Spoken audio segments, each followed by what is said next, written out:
Welcome back to the channel. In this video I'll show you how to change your mouse cursor to any image or character. So let's get started. First, open your web browser and go to a website called Sweezy Cursors.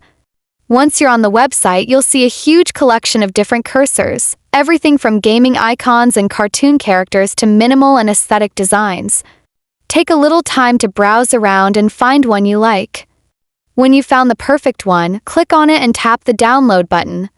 It will download a file that contains the custom cursor design. Now, if you want to make your own cursor, maybe using your photo, logo, or any character you love, you can do that too.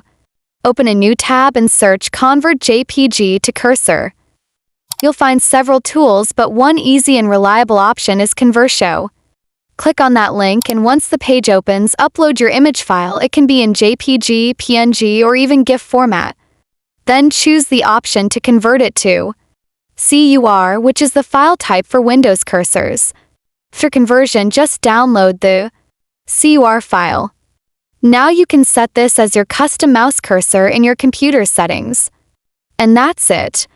If you found this tutorial helpful, make sure to like, subscribe, and turn on the bell icon for more fun tech customization videos like this one.